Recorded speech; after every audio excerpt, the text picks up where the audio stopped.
Simon Coots here, paranormal investigator, and it is 6:52 p.m. August 18th, 1953. Alongside me here is a man who many years ago was the pastor of a small eastern Kentucky town. He claims to have been witness to an extraordinary phenomenon that plagued a rural house just outside of a town he presided over. Okay, Mr. Howell, for the record, please state your name and exactly where it was you were a pastor. My name is Walter Howell. I was a pastor at the Baptist Church in Hopewell, Kentucky from the spring of 1928 until the summer of 1947. Okay. Could you please give me an idea of what your story's about? Well, it's about how I was called upon to rid this house outside of town of this restless presence that was scaring people half to death. Did you know how long the house had been haunted for? I think somewhere around 10 years is what everybody said. Okay. Mr. Howell, you can begin at any time.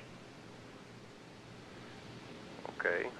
Well, it seems like from the day I rode into town, I'd heard all sorts of stories about the old Ellington house. Now, it was said that several families had tried to live in this old place, but none of them could even make it past the first night. They'd all said they'd seen and heard things that scared them half to death, to where they didn't even want to step foot in there again. Well, I guess the townspeople had gotten together at some point or another, and they'd all decided that somebody was going to have to do something about it. Well, me being the town pastor, I was chosen to try and put what was haunting the place to rest.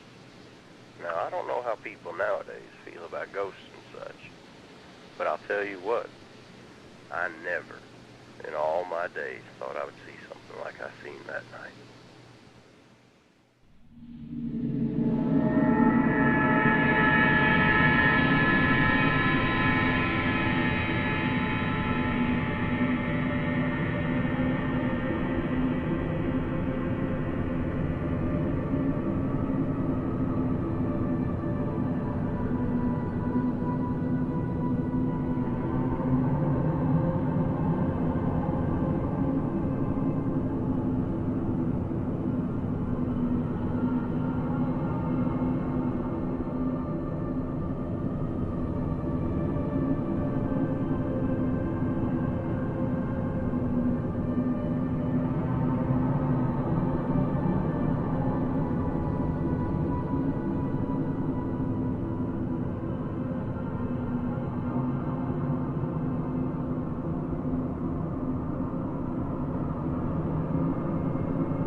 Nah.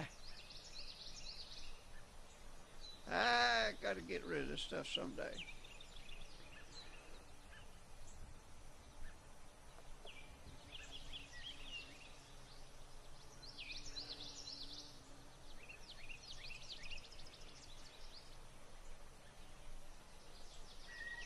How are you today, Mr. Graves? Oh, I'm just a coasting, enjoying this weather. It is a lovely day, isn't it? You out riding today? Yeah, something like that. Actually, I'm off to spend the night at the old Ellington place. By doggies, you better be careful. There's boogers in there. So I've heard. Oh, shoot. After what old Jim Sears said, boy, I wouldn't step foot in that place down there. Well, let's hope that whatever Mr. Sears heard will be gone after my visit tonight. Well, by dingus, you're braver than I am.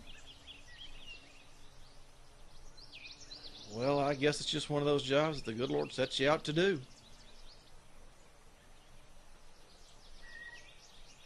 Say, this is the right way to the old place, isn't it? Yes, sir. Just follow the path around the hillside there, and it'll be setting over on the right. You can't miss it. Thank you, sir. Now, I expect I'll be seeing you at the next church meeting come Sunday, right? Well, by crackers, I probably ought to go. Nice seeing you again, Mr. Graves.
So I'd rode on a little ways, and just when I could see the house through this clearing in the trees, my horse stopped dead in his tracks. And that was strange, you know, 'cause he'd never done anything like that before. So you were just riding along and the horse just stopped? Yeah. And I'll tell you what, I tried for a second to urge him on, but there was nothing I could do to make that horse take another step closer. Well, you know, I've read numerous reports about how animals are more receptive to paranormal activity, no more so than humans. So that must have been what happened, 'cause the old mule wasn't going anywhere. All I could do then was just tie him to a tree and walk the rest of the way. And what made it worse, that it was starting to get pretty hot, and I was already in a pretty foul mood. I tell you, it was already turning out to be one of those days.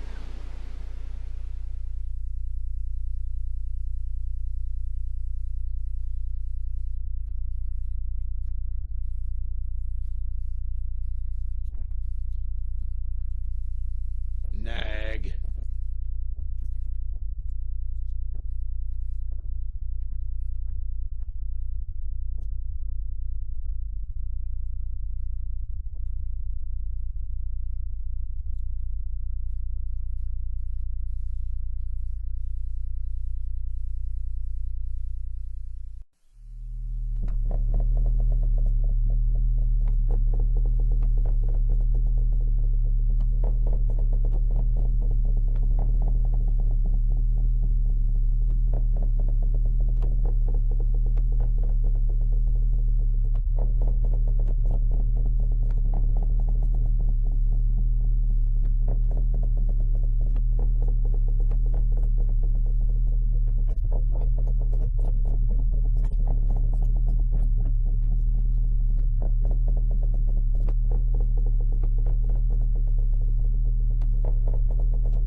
Now, I'd never been close to the house before, but when I finally got a good look at it, I'll bet you about 100 chills ran down my spine.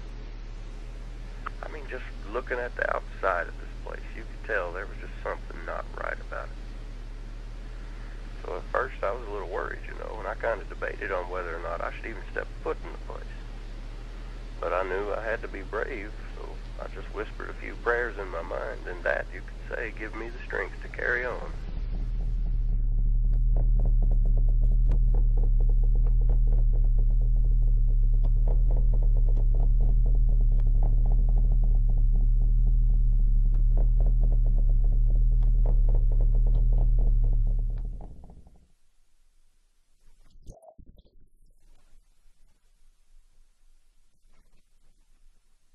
Hello?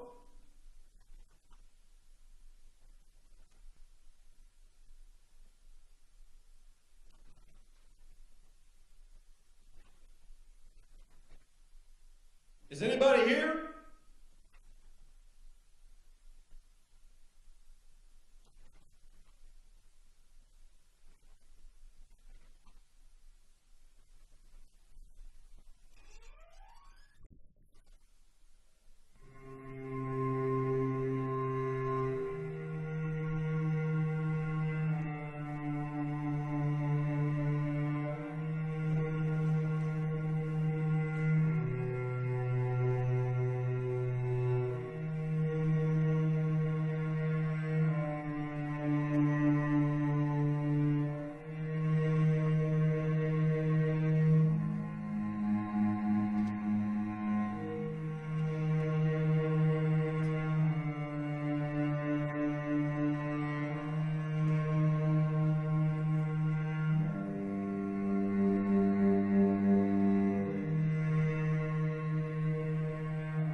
never seen anything like it before. It was like the last folks that lived there just up and left and didn't bother to pack up any of their things. The house was full of furniture, and the dust on it was an inch thick. The place had been empty for a while.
I'd sat there for hours, and it was now getting around midnight. Since there really wasn't anything else for me to do besides sit there, I just read my Bible and waited for whatever it was to make a noise or something. But the longer I sat there without hearing anything, the more I thought to myself, what if all this is just some kind of joke? But buddy, no sooner than those thoughts crossed my mind, something started up in the cellar. Sounded like something was just walking back and forth.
What do you want?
Now, I tell you what, I walked into that house earlier that evening with enough courage to face the devil himself.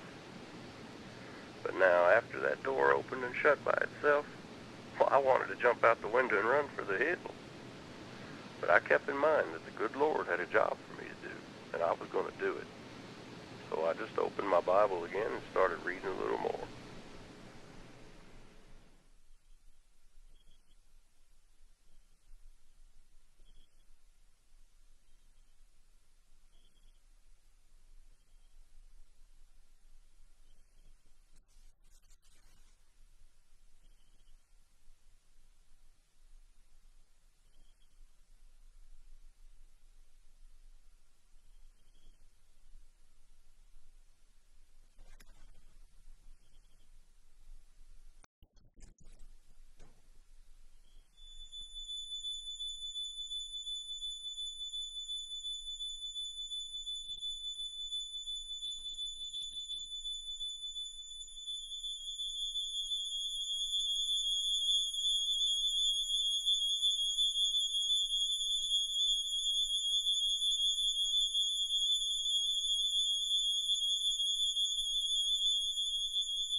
Who are you?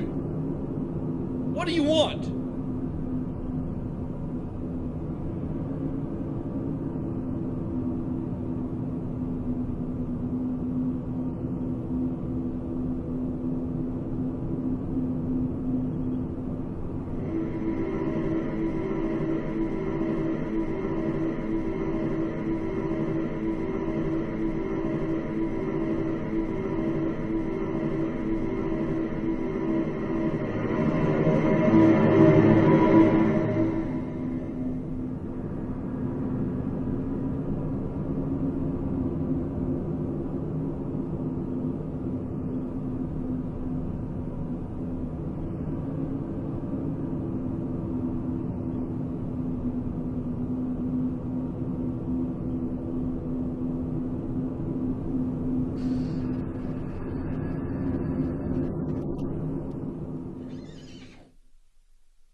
Now, after I heard that door creak open behind me, I turned around to the most horrifying sights anyone could probably ever see. And if I had known that this thing would have been standing there, I never would have turned around.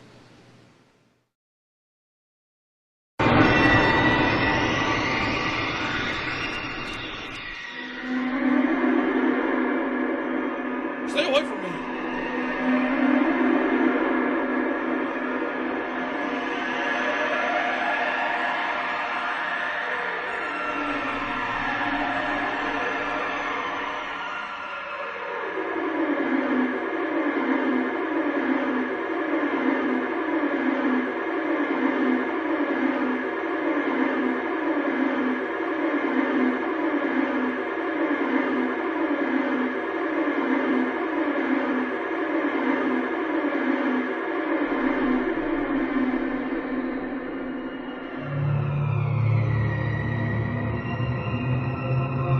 Why are you here?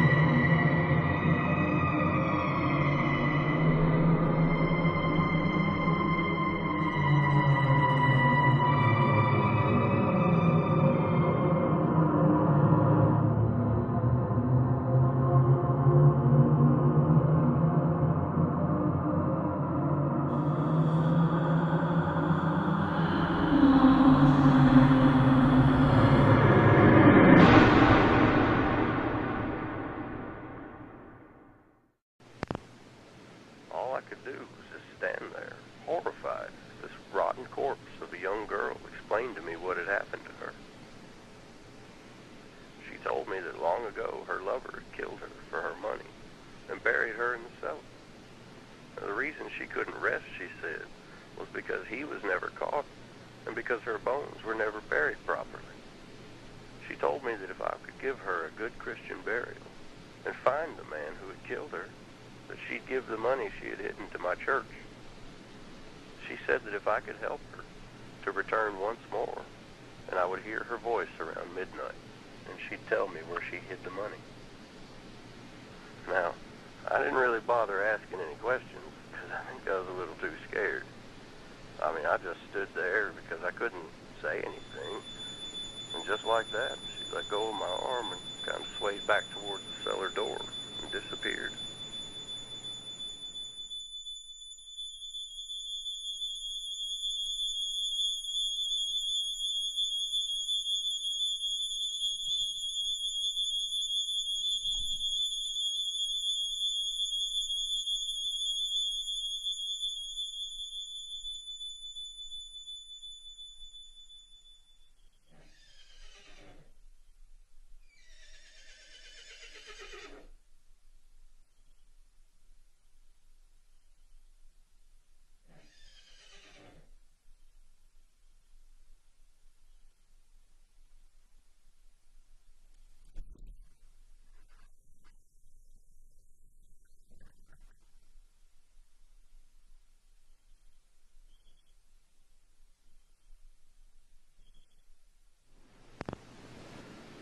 I really didn't have much of a choice, whether or not to help the poor girl, because I knew the good Lord would want me to.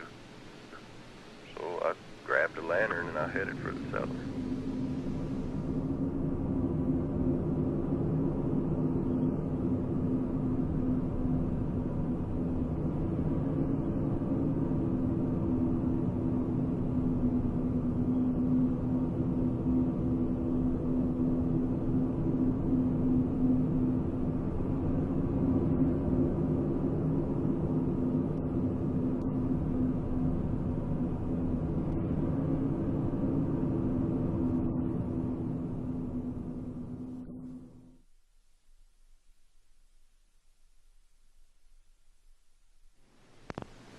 Just like she had told me, I found the remains of the girl's body buried in the cellar. I guess it must have happened a long time ago, because there really wasn't much left of her by then. Just bones and a few scrap pieces of clothing.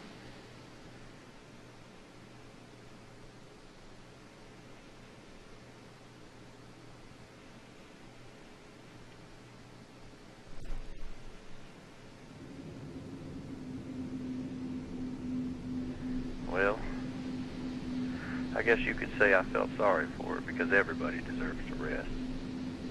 So I gathered all the bones like she asked me to, buried them in the old Winston graveyard. I said a few prayers over her grave and gave her the Christian burial she deserved. After that, I set out to find the man who killed her. I searched around by asking the oldest locals if they knew who used to occupy that house years ago. They all told me that they remembered a wealthy young woman living there with a man named John Garrett, but nobody ever knew what happened to him. Now, as soon as I heard that name, my heart sank into my chest. I knew he was the one who murdered that girl.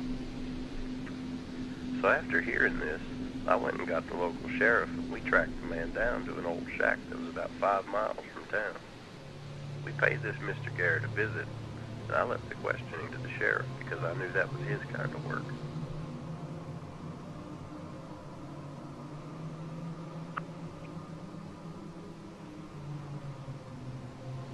He started off asking him how long he'd been living in that old place, but you know what?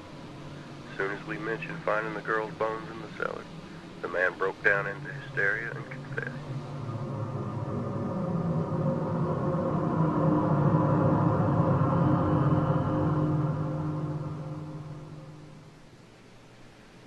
Sheriff took him away, and I heard they hung him a week later. After that, I returned to the house again to complete my task.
The next day, I returned to the house again, and I found the oak tree that the girl had spoken of. At the base of the tree was this funny-looking rock that looked kind of like a heart. So I dug underneath it, and sure enough, I found the sack of money that she had been killed for. So, as she requested of me, I donated the money to help my congregation. Now, after that, I never stepped foot in that old place again, but it remained empty until the summer of 1945, when it mysteriously burnt to the ground. No one ever knew who or what caused it, but most people who remember called it a ghost fire. Now, I never knew for sure if my actions had put that poor girl's spirit to rest, but to this day, They say that if you walk by that stretch of land where the house used to stand, you can still hear that poor girl crying.